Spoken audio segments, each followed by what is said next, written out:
Nós estamos vendo o Evangelho de Lucas e nós estamos examinando o esboço do livro para termos uma visão da forma como Lucas trabalha. E meus irmãos, o livro de Lucas se caracteriza por algumas divisões até simples, vamos dizer assim, porque começando lá do princípio, nós temos o prólogo, depois temos o nascimento e a infância de Jesus, depois nós temos o seu batismo, e Lucas traz a genealogia de Jesus e a tentação de Jesus como forma de mostrar que ele é perfeitamente homem e que ele também, por ser homem, é filho de Deus, é criação de Deus no sentido de representar a humanidade, embora ele seja pré-existente. Então nós temos aí o ministério de João Batista, os antecedentes do ministério de Jesus, com a pregação de João Batista, com seu batismo, com a sua genealogia e tentação, e aí nós entramos praticamente no primeiro momento da vida de Jesus, que é o ministério na Galileia. Vocês podem perceber que são aí mais ou menos uns 15% do evangelho é todo dedicado à Galileia. Ele começa o seu ministério sendo rejeitado na sua própria cidade, ele se muda para Cafarnaum e ele desenvolve um ministério de cura, um ministério de trato com a população, ele começa a se identificar com as pessoas. E, de cara, Lucas registra as controvérsias que ele sofre com as autoridades.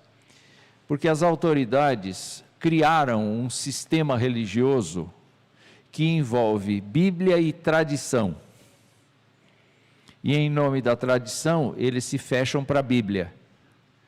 E Jesus vem e reinterpreta a Bíblia. Como assim?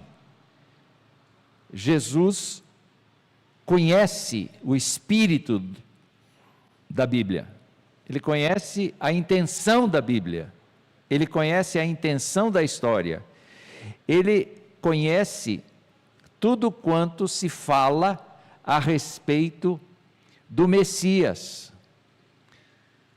Tanto é que quando ele se encontra com os discípulos, após a sua ressurreição, Jesus tem uma postura de esclarecimento, de alargamento da visão deles, e eles então compreendem que Jesus estava presente no Antigo Testamento em muitas partes, mas não era percebido. Então, é por isso que eles se tornam evangélicos e não judeus judaizados, né? Ou judaizantes. E aí, Lucas apresenta uma parte do Sermão do Monte que é dita em outro lugar. Jesus Cristo, quando ensinou, ele ensinou diversas vezes as mesmas coisas, porque ele falava do reino de Deus, e ele mostrava a ligação dele com o Pai, e a forma como o Pai queria que os seus vivessem. Então o Sermão da Planície tem este teor ético do cidadão do reino dos céus, ou do reino de Deus. Lucas apresenta um extenso ministério de curas no capítulo 17, e Lucas se preocupa em dar os detalhes médicos, porque ele é médico. Então ele mostra várias situações em que ele explica a origem da doença, ou então a natureza da doença. Depois ele trabalha a ideia da relação que existe entre Jesus e João Batista, Jesus defendendo João Batista como uma pessoa que veio para preparar o caminho dele, um profeta do Antigo Testamento, mas ele declara que o João Batista é o maior dos profetas do Antigo Testamento, entretanto, qualquer pessoa do reino de Deus é maior do que João, porque está na graça. E João indicava ainda a vinda do Messias e preparava o caminho dele. E aí, então, ele mostra como é que Jesus se relaciona com pecadores, como é que Jesus opera milagres e trata do ministério, tudo isso dentro da Galileia. E ele termina esta sessão mostrando como é que Jesus se relaciona com os discípulos, incentivando, orientando, mandando trabalhar. Existe uma abordagem de Jesus para com as pessoas que rebatem o seu ensino, que é por meio de parábolas. Jesus fala com eles por meio de parábolas, para que eles, ouvindo, não entendam. Então Jesus é enigmático para com essas pessoas, mas com os discípulos, Jesus é pastoral. Jesus ensina tudo, só que os discípulos são cabeça dura, porque eles estão vivendo muito tempo dentro do judaísmo, e eles ainda têm uma série de paradigmas que precisam ser quebrados. Então Jesus muitas vezes diz assim, até quando eu vou conviver com essa geração incrédula? É muito difícil trabalhar com essa gente, né? Mas era o que Deus tinha dado para ele, e foram esses que mudaram o mundo, não por seu próprio poder, mas pelo poder do Espírito Santo. Então, Lucas mostra esse relacionamento de Jesus com os discípulos, e aí então ele começa a ir para Jerusalém. São poucos dias, na verdade. Se você pensar vários meses na Galileia, poucos dias indo da Galileia para Jerusalém. Então, há um hiato de tempo aí, entre a sessão anterior e essa sessão, no sentido de que Jesus Cristo está indo aqui pela última vez para Jerusalém. Vocês podem olhar que são quase 10 capítulos nessa caminhada.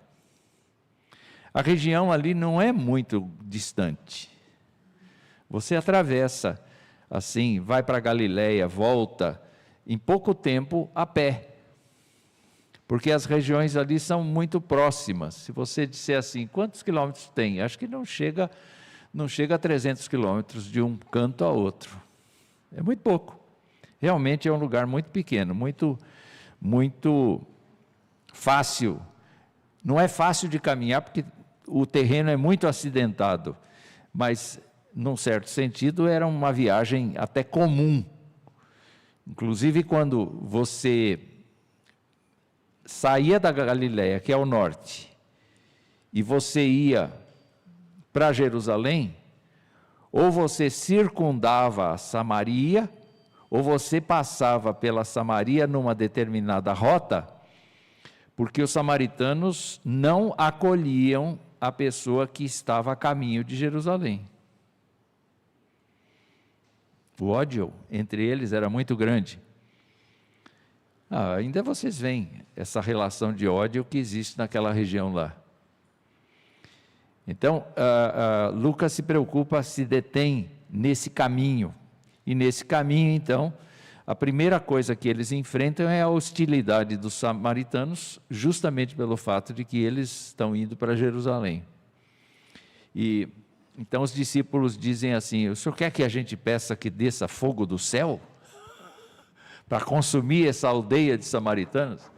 Você larga disso, vamos para outra. Não é?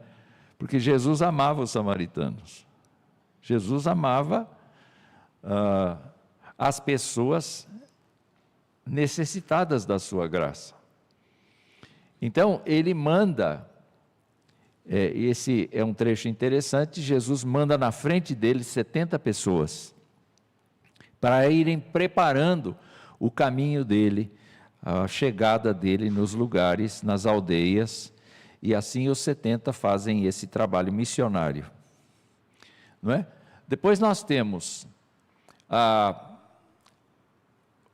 de novo, um tema de controvérsias e perguntas que já foram feitas por outro grupo lá na Galileia, agora estão a caminho de Jerusalém. E Lucas registra, o capítulo 11, o ensino sobre a oração.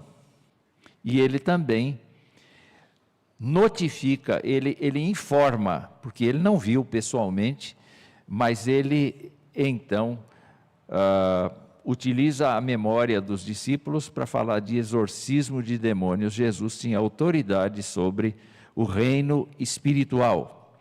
De certa maneira, você tem que se lembrar que Lucas andou com Paulo, e Paulo exorcizou muita gente. Paulo teve que tratar com pessoas endemonizadas. E Lucas viu isso. Em determinado momento, Lucas viu isso. Então, isso é familiar para ele. Ele é um grego, ele não é um judeu. Ele não era familiarizado com a questão de anjos e demônios. Ele não era familiarizado antes da conversão com o plano de redenção. Ele não era familiarizado com as coisas, com os ritos judaicos. Ele aparentemente tinha uma outra vida. E ele entra nesse mundo de tradições, ele entra nesse mundo de pessoas. E ele vai, então, descrevendo para todos, especialmente para Teófilo, a quem ele escreve o Evangelho, ele vai demonstrando o poder de Jesus Cristo sobre o reino espiritual. Ele trabalha a questão dos sinais, e ele, então, começa a ser mais... ele declara que Jesus está sendo mais ostensivo em relação às autoridades. Jesus está provocando as autoridades. De novo, você tem uma fala agora a respeito do discipulado, no capítulo 12, e mostra como Jesus procurava entrar nas sinagogas e ali ministrar a palavra de Deus. E ele, então, mostra como Jesus ensinava durante o caminho. Essa é uma forma de Jesus ensinar, caminhando ao lado das pessoas, olhando as necessidades das pessoas e resolvendo os problemas. Era assim que Jesus Cristo trabalhava. Ele não era um mestre como a gente, ele era um mestre que estava na rua, na estrada. Não é? O que mais que a gente tem desse tópico? A gente tem curas, ensinos, tem um fora de ordem aqui, Jesus em Jericó, não é? E ele demonstra aqui, então, as condições do discipulado, o amor de Deus pelos perdidos. Ele volta a falar do Sermão do Monte, nessa parte aqui, do uso e abuso das riquezas, e depois ele trabalha os temas de perdão, fé, graça e ingratidão, no capítulo 17. E aí, então, ele vai intensificando a mensagem a respeito do reino dos céus. Há um conjunto, reino de Deus, no caso de Lucas, né? Quem fala reino dos céus é Mateus, mas não existe diferença entre as duas nomenclaturas. E ele, então, vai insistir na prática da oração, na vida de preparação para a entrada no reino dos céus. E esta sessão termina em Jericó. Eu estou correndo aqui, irmãos, porque o que me interessa vem a seguir. Quando ele chega em Jerusalém, Lucas então começa a desenvolver o seu ministério ali. A entrada é triunfal em Jerusalém, no lombo de um pequeno jumento, não é? E, naturalmente, há uma forte reação das autoridades religiosas no sentido de incriminar Jesus de heresia, porque ele se diz filho de Deus. Então é nesse tempo que Jesus profere todo o cenário que deve acontecer no fim dos tempos. Não é? Mateus trabalha muito mais esse discurso de Jesus, com 2 capítulos inteiros, falando tanto da queda de Jerusalém no ano 70, quanto falando das coisas do fim. E Lucas se detém nas coisas do fim, capítulo 21. E aí então se realiza a última ceia, e a última ceia é interessante, o registro de Lucas é muito semelhante ao registro de Paulo em 1 Coríntios 11. Então, provavelmente, o registro de Lucas é um registro com forte influência de Paulo. Não é? É muito engraçado a gente pensar assim, Paulo não escreveu nenhum evangelho, mas ele deve ter ajudado bastante na confecção, na construção do evangelho de Lucas, porque Lucas herdou de certa maneira, conviveu de certa maneira com a teologia do apóstolo Paulo, muito mais do que qualquer outro apóstolo. Lucas conviveu com o apóstolo Paulo. E aí então, ele menciona os discursos de despedida de Jesus. São trechos breves, como vocês podem ver, mas tem uma sequência intencional, né? Uma sequência cronológica. Aí nós temos a parte doída do Evangelho, que é o julgamento, a crucificação e as aparições depois da ressurreição.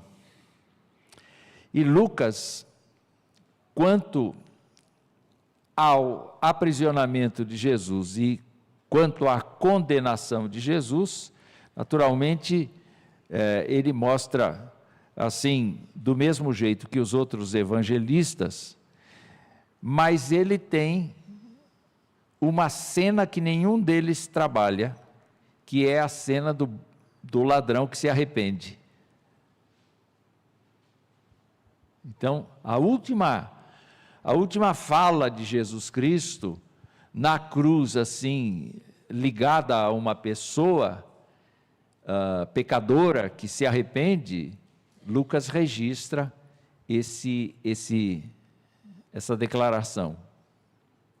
Com isso, Lucas mostra que Jesus Cristo é Salvador universal. Ele não é Salvador de um povo exclusivo.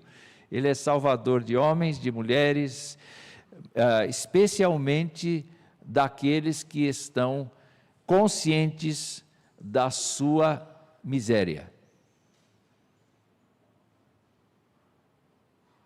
Né? Aí nós temos o Calvário, que é uma cena assim muito dolorida, descritiva de Lucas, o túmulo vazio, e Lucas é o único que fala dos discípulos de Emaús. E Lucas, então, está, na verdade, se preparando para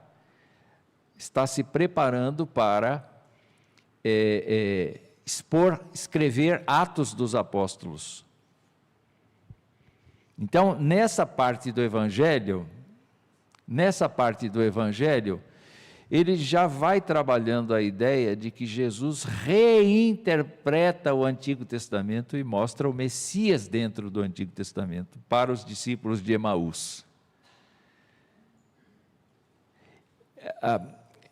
Isso é importante para a gente, pelo seguinte: nós temos um tipo de teologia, que é a teologia bíblica, que analisa o livro dentro do seu contexto histórico e analisa o texto pelo texto. Mas nós temos a teologia sistemática, que é um outro tipo de teologia que esquece a diferença de idade dos livros e que reúne conceitos para a construção de uma doutrina. Nós presbiterianos, nós trabalhamos muito a teologia sistemática, no sentido de extrair das Escrituras, de diversos livros diferentes e de diversos contextos diferentes, princípios que nos fazem crer numa doutrina. Então a gente não observa a questão de tempo. Quando eu digo Deus é amor, onde eu posso procurar isso? Eu posso começar procurando em 1 João, que foi escrita quase no final do primeiro século. Mas quando eu vou para trás, eu vejo nos salmistas, Deus é amor. Quando eu vou mais para trás, eu vejo lá em Moisés, Deus é amor. Quer dizer, eu pego o que Moisés escreveu, o que o salmista escreveu, o que João escreveu, e eu junto tudo na mesma panela, e dali sai a minha crença. A teologia bíblica não. Ela fica dentro do contexto do livro e ela se resume a isso. Não é? Os nossos pastores aqui fazem geralmente a pregação do Antigo Testamento e fazem a aplicação do Novo. Isso é teologia sistemática. Quando a gente faz aplicações a partir do próprio texto e fica dentro do texto, a gente está trabalhando geralmente na teologia bíblica. Então, essas duas modalidades nos ajudam no sentido de que a gente perceba que aqui há uma virada de página. Depois que Jesus ressuscita, ele pratica uma leitura cristológica do Antigo Testamento. Ele extrai das diversas partes do Antigo Testamento toda a doutrina sobre o Messias. E nós aprendemos a fazer isso com ele, justamente na estrada de Emaús, porque foi ali que Jesus fez isso pela primeira vez com os discípulos. E ele faz isso agora também com os apóstolos em Jerusalém, que estavam de portas fechadas. E Lucas então registra isso, né? Olha, vocês não pensem que eu sou um espírito, porque um espírito não tem corpo nem ossos como vede que eu tenho. Vocês têm alguma coisa para comer? E Jesus, então ressuscitado, não precisa comer, mas ele come na presença dos discípulos, exatamente por conta da incredulidade, da maravilha, porque aquilo é excepcional para eles, é fora da realidade. Se a gente ficasse ali e Jesus Cristo aparecesse no nosso meio, a gente ia ter o mesmo assombro, porque a gente só conhece coisas assim físicas, a gente não tem a experiência de ver Jesus no corpo exaltado dele. Os discípulos não tiveram isso, mas depois caiu a ficha.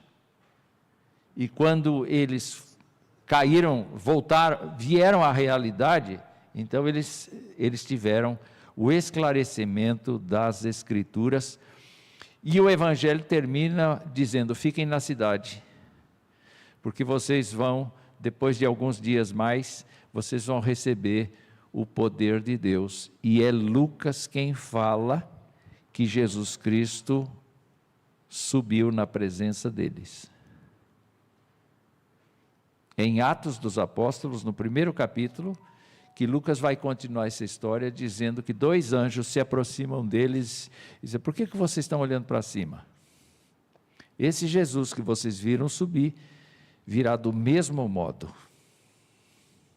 Virá do mesmo modo, ele virá de entre as nuvens. Vai ser uma coisa fora da nossa realidade comum, né? Uma coisa extraordinária. E ele se despede então. Olha, eu trago aqui uma colaboração de Bruce. E ele diz assim: as características do Evangelho de Lucas. Lucas é um evangelho universal. A árvore genealógica de Cristo é traçada além de Abraão, o pai das nações, até Adão, o pai da raça humana, e Jesus é chamado de luz para a revelação aos gentios. Observem que é um centurião gentil que é elogiado por sua fé incomparável até em Israel. O homem foi até Jesus e disse: meu servo está doente. Jesus disse: eu vou lá. E o homem disse: não precisa ir não. Eu sou um homem de ordem. Eu tenho pessoas a quem eu dou ordem. Então o senhor pode dar ordem que está tudo resolvido. O senhor não precisa ir lá. O senhor pode dar ordem. Ele disse: caramba, Jesus deve ter dito caramba em hebraico, né? Eu não sei como é que é caramba em hebraico, né? Jesus disse assim: eu não encontrei fé como essa em Israel. Eu fui encontrar num estrangeiro. O que Lucas está querendo dizer com isso? Que o evangelho não é só para o judeu. O evangelho é para todas as pessoas de todos os lugares. Depois, Lucas registra um samaritano que é curado dentre 10 leprosos. E só ele volta para agradecer. Olha a intenção de Lucas. Capítulo 10, você tem uma parábola do bom sacerdote, do bom levita, nada, do bom samaritano. Lucas não enfatiza o tradicionalismo judaico. Lucas enfatiza como Jesus interagiu com todo mundo. Então aqui ele cita de propósito, e esse é material praticamente exclusivo de Lucas. Outra coisa, Lucas é o evangelho da alegria, porque os anjos lá no início de Lucas dizem assim aos pastores: eu lhes trago boas novas de grande alegria que será para todo o povo. Lá no capítulo 15, existe o registro da alegria do Senhor, não é? E no final do evangelho, quando Jesus já subiu para o céu, Lucas registra: e voltaram para Jerusalém com grande alegria. Há tristeza? Há. Há reveses? Há. Mas a alegria constantemente se intromete no curso dos acontecimentos. Lucas sempre tem uma palavra de alegria no meio das suas narrativas. O que mais que eu tenho? Lucas é o evangelho denominado dos marginalizados e desprezados. Ele mesmo coloca uma questão que foi levantada pelas autoridades judaicas: por que vocês comem e bebem com publicanos e pecadores?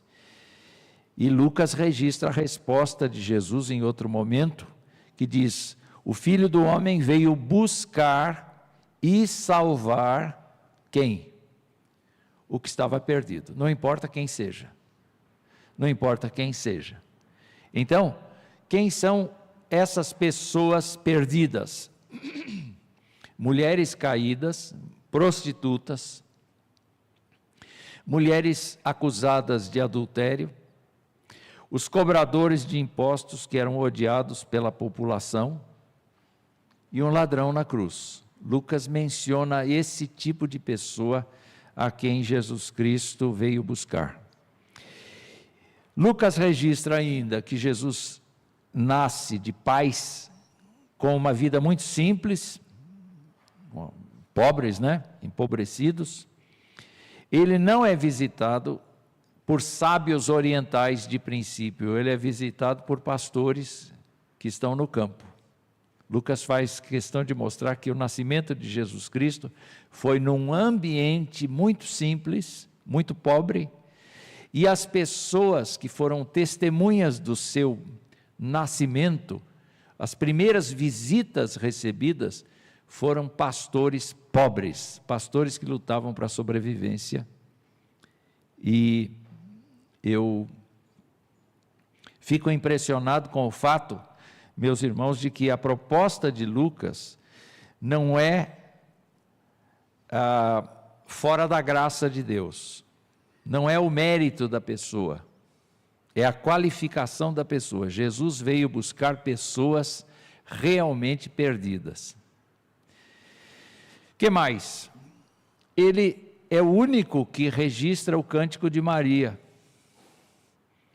E ele registrou um trecho do cântico de Maria que diz assim: encheu de coisas boas os famintos, mas despediu de mãos vazias os ricos. Em outras palavras, Lucas dá muita atenção para a pessoa necessitada.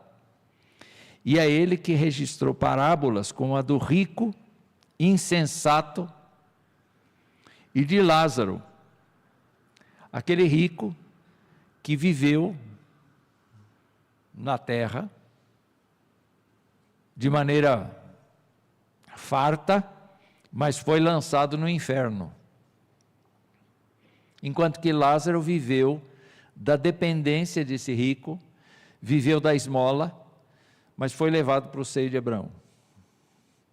É interessante que Lucas, então, utiliza esse texto para mostrar que não existe comunicação entre o lugar dos mortos, onde estão os condenados, e o lugar dos mortos, onde estão os salvos, enquanto aguardam Jesus Cristo voltar.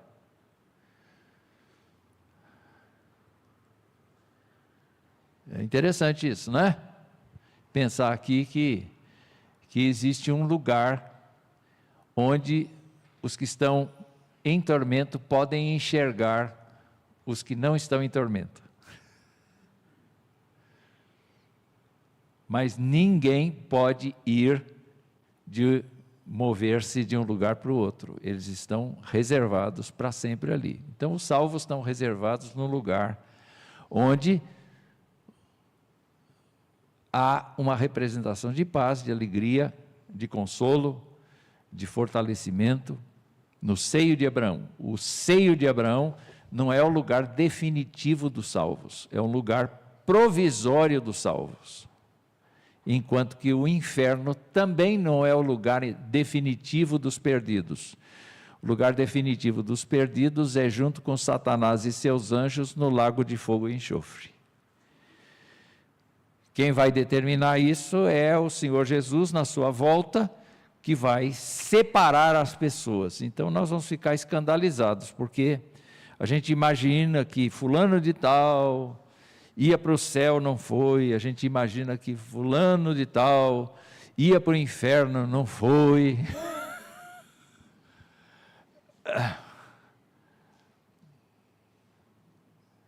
Você tem que pensar exatamente nisso. Você tem que cuidar da sua vida. E você tem que perseverar, porque Deus e você conhecem se você é salvo. Pode ser que nós nos enganemos muito bem, né? Não é? Mas Deus sabe. E também Lucas fez questão de mostrar o problema da riqueza. Uma quarta característica é que nenhum dos outros evangelhos trata tanto das mulheres quanto Lucas. O evangelho trata das mulheres, porque as mulheres eram esquecidas, ainda que a gente tenha registro de várias mulheres muito fortes. Socialmente a mulher era colocada num plano inferior pela tradição. E Jesus Cristo nunca se acomodou a essa tradição. Jesus Cristo sempre elevou a moral das mulheres. Ele foi um pastor das mulheres. E Lucas faz questão de mostrar esse lado. Então nós temos aqui que Lucas manifesta nos seus escritos respeito e reverência pela dignidade da mulher. E como é que ele faz isso? Ele exibe as histórias da gravidez de Isabel e Maria. Nenhum outro evangelho faz isso. E isso é muito difícil, porque ele trata da questão da esterilidade e ele quebra o preconceito de que uma mulher que não tenha filhos no casamento seja uma mulher castigada por Deus. Porque essa é o que a tradição diz. Uma mulher que não tem filhos, uma mulher estéril, é uma mulher castigada por Deus. E Lucas simplesmente mostra que Deus tinha um plano para Isabel, segurou,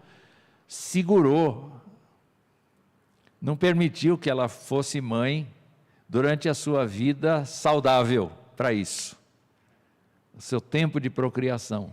Ele reservou essa mulher para gerar João Batista. E Maria tem uma concepção extraordinária, inigualável, não existe outra pessoa que tenha tido uma concepção dessa natureza,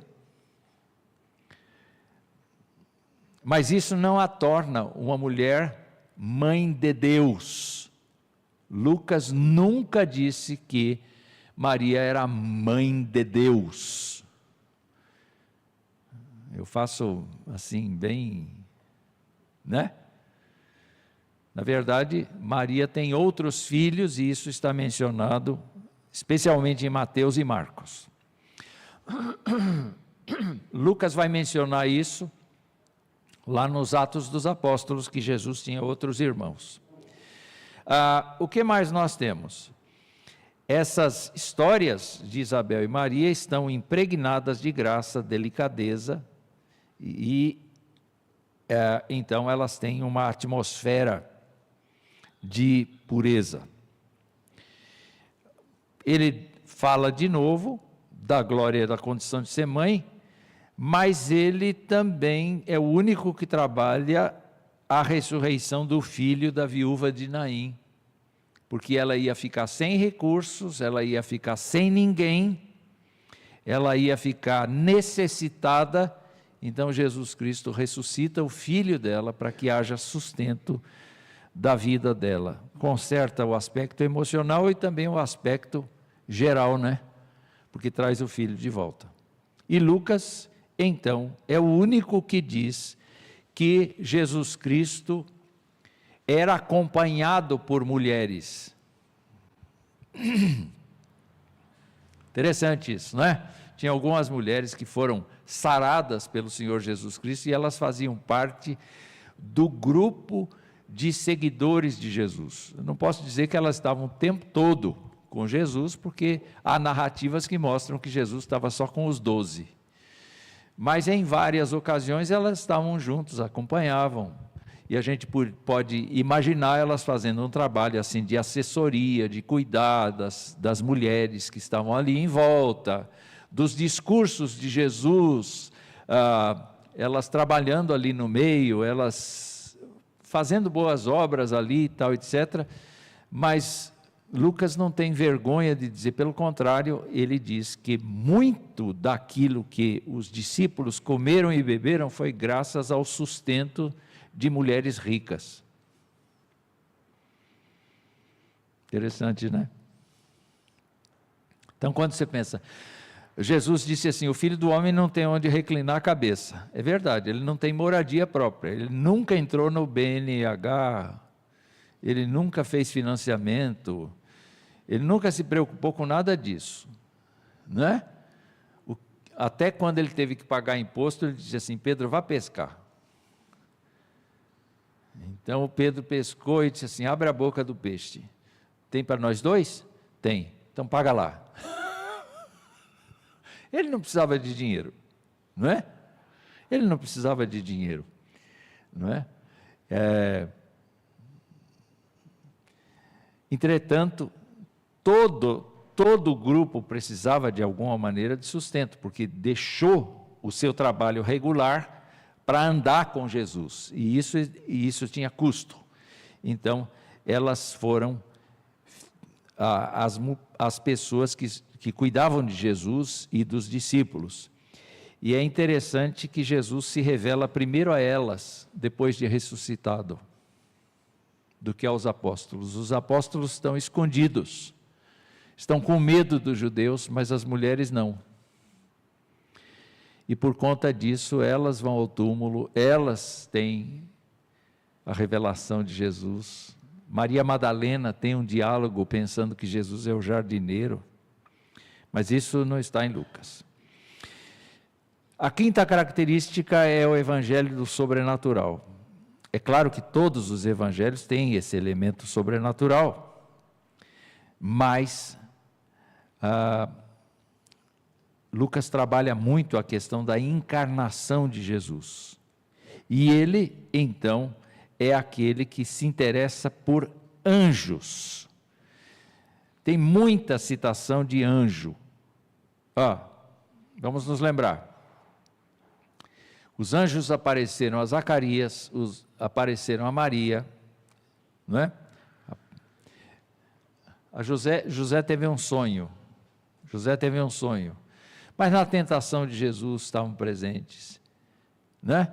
Na ressurreição estavam presentes. Então Lucas evidencia muito mais o envolvimento de Jesus com anjos do que a gente pode imaginar. E ele então ele detalha um pouco mais os milagres de cura. Ele não coloca todos os milagres de cura. Eu fiz uma conta. Mateus cita 24 milagres. Marcos cita 23 milagres e Lucas registra 22 milagres. Mas Lucas detalha alguns dos milagres com precisão cirúrgica. Entende o que eu quero dizer? É médico, não é? Então ele faz isso. É o evangelho da oração, porque Lucas se esforça em ensinar a necessidade que a alma tem da comunhão com Deus. Ele reforça essa lição ao mostrar Cristo como exemplo de oração para o crente. É interessante que nos outros evangelhos, 2 orações são mostradas da boca de Jesus. Jesus falando, orando, 2 vezes. Lucas mostra 9 vezes. Então, se queriam achar Jesus, onde é que iam procurar? Nos lugares altos, solitários, porque Jesus de madrugada saía para conversar com o Pai. Então, de um lado, você tem o Filho de Deus se comunicando com o Pai, e de outro lado, a visão que Lucas passa é que Jesus vivia cheio e no poder do Espírito Santo de Deus. Para que ele se encarnasse, foi necessário que ele deixasse a sua glória para trás. Então ele veio como Deus. Ele era capaz de dizer ao vento, para, e o vento parar. Ele era capaz de multiplicar matéria, de transformar a matéria, água em vinho, multiplicar pães e peixes. Ele tinha essa capacidade de superar a física, a química, qualquer coisa. Mas ao mesmo tempo ele era um homem, e por conta de ser um homem, ele precisava ser confirmado todos os dias de que ele estava na missão da cruz. E quem fazia isso era o trabalho do Espírito Santo. O Espírito Santo o movia. Então muita coisa do que ele fez, ele mesmo demonstrava que isso vinha do Pai. E o Pai era aquele que tinha enviado o Espírito. Então ele Lucas mostra como o nosso Senhor se voltou ao Pai em oração em todos os momentos críticos da sua vida: batismo, chamado dos 12, antes da confissão de Pedro, transfiguração, crucificação. E ele apresenta então duas parábolas que ninguém mais apresenta. A parábola do amigo importuno, aquele homem que disse assim: eu estou recebendo visita meia-noite aqui, e eu vim te acordar porque eu preciso de ajuda. Vai para lá, já está tudo acomodado aqui, todo mundo no seu lugarzinho certinho, a casa é pequena, então tinha que fazer o quebra-cabeça de botar todo mundo dormindo, né? Já está todo mundo dormindo aqui, não moleste, não, eu vou ficar aqui até você abrir. Essa é a ideia da oração, ficar até abrir. E a segunda parábola é a do fariseu que chega lá no templo e diz: Deus, eu sou demais da conta, eu te dou dízimo de tudo, eu faço jejum muitas vezes por semana, várias vezes por semana. Senhor, eu sou demais, eu não sou como aquele lá. E o publicano dizia assim, batia no peito, não é? Batia no peito e dizia: tem misericórdia de mim porque eu sou pecador. E Lucas conta, sabe quem desceu justificado para casa? O que batia no peito, não o que se vangloriava das suas atitudes religiosas. Então aí com isso você demonstra, Lucas demonstra a sua visão acerca da oração. E eu queria encerrar falando de alguns temas teológicos de Lucas. O primeiro deles, sem dúvida, é que Jesus é anunciado para Maria como o Filho do Deus Altíssimo. Não é qualquer pessoa que vem aí, não. É o Filho de Deus Altíssimo. E essa é uma revelação extraordinária para Maria. Porque nenhum judeu imaginaria que Deus tinha filho. E que o filho era igual ao pai em essência. Quem é que pode imaginar uma coisa dessa? E os discípulos tiveram que aprender no decorrer do ministério de Jesus, que tinha uma terceira pessoa, que era Deus o Espírito. Então foi muito revelador tudo isso. Lucas já sabia de tudo isso, não é? Lucas já sabia de tudo isso, por causa do seu ministério com Paulo. Então Jesus é o Filho de Deus, é anunciado como Filho de Deus, é mostrado no cotidiano como Filho de Deus, e é mostrado lá na narrativa da crucificação, lá adiante, que ele é o Filho de Deus, no julgamento dele. Segunda coisa, Lucas mostra que Jesus Cristo é o Salvador de homens, mulheres, de pessoas que estão perdidas. Então, se Mateus escreveu para judeus, Marcos escreveu para romanos, para gentios romanos, Lucas escreve para todo mundo e diz que Jesus Cristo é o Salvador para todo tipo de pessoa que se arrependa dos seus pecados e se entregue a Ele. Outra coisa que Lucas mostra é que Jesus Cristo tem o poder de curar tanto a alma quanto o corpo. Vai, não peques mais. Esse tipo de afirmação. Jesus quer uma mudança integral e para isso ele oferece condições de restaurar a pessoa fisicamente, mas ao mesmo tempo espiritualmente. Quando ele diz para uma pessoa assim, vai, a tua fé te salvou, o que ele está dizendo? Ele está dizendo que a fé da pessoa é que foi fundamental para o processo de salvação? Não, porque olhando a Escritura como um todo, nós sabemos que nenhuma obra que a gente faça nos salva. A nossa salvação se dá mediante a fé. Entretanto, Lucas mostra que quando Jesus declarava uma coisa dessas, vai, a tua fé te salvou, ele estava dizendo, você agora tem vida nova, eu estou te dando vida nova. Não é?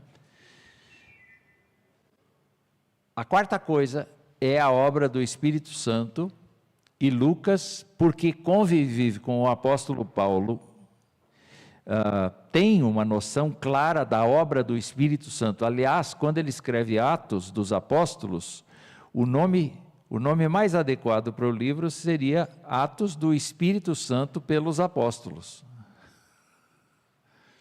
Então, ele mostra, já no Evangelho, antes mesmo do Espírito Santo vir, ele mostra em João Batista, em Maria, em Isabel, em Zacarias, em Simeão, em Jesus, e sobre quem pedir ao Senhor que o Espírito Santo é dado. Vamos ver o 11:13, alguém pode ler para mim o 11:13, Lucas 11:13.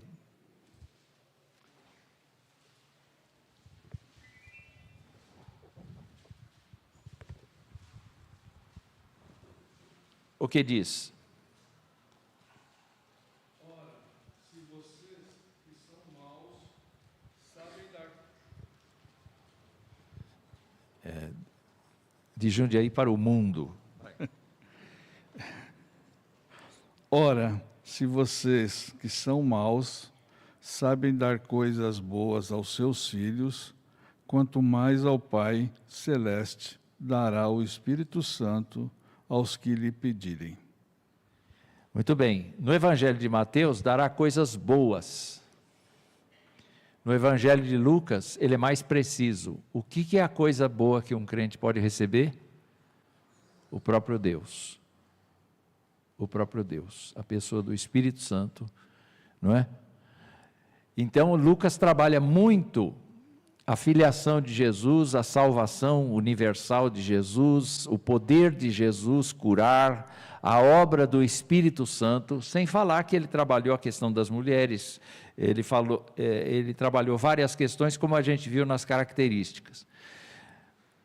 E a última coisa que ele trabalha muito fortemente é o reino de Deus.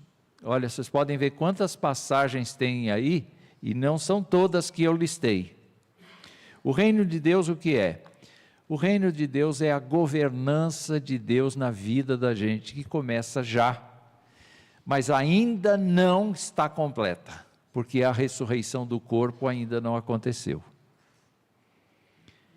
Então, o que Lucas diz é que uma pessoa é resgatada da sua vã maneira de viver pelo Salvador, que é o Filho do Altíssimo.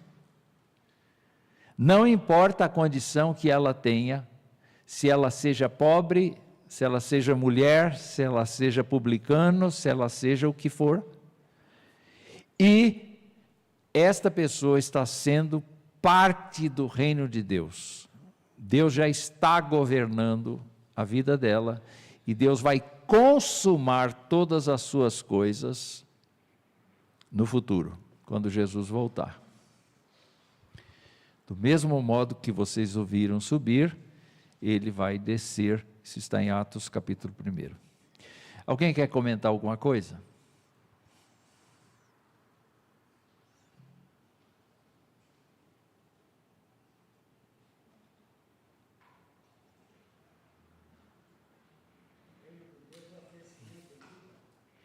Azor, só um instante.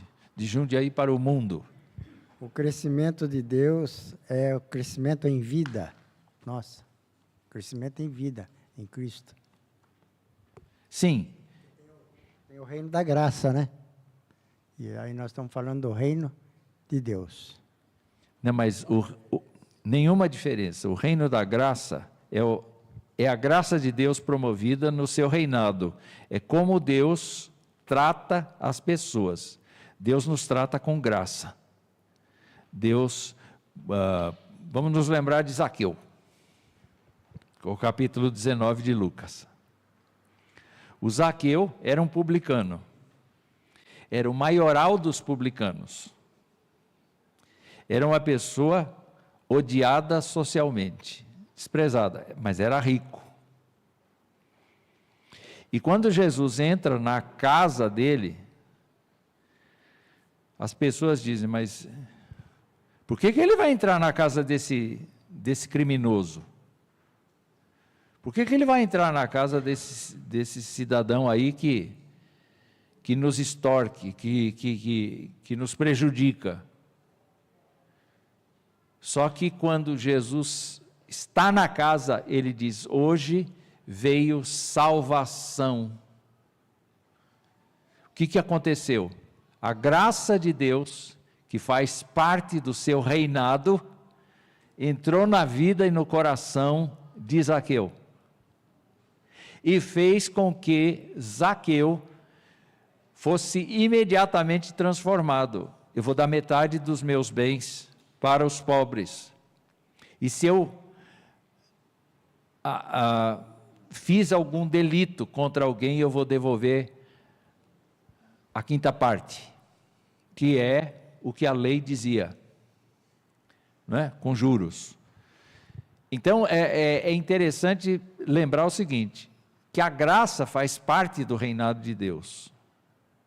Mas o reinado de Deus compreende não apenas o derramamento da graça, mas também o ajuste de contas e a vida futura sob o cuidado de Deus. Então nós estamos crescendo no reino de Deus, num ambiente da graça.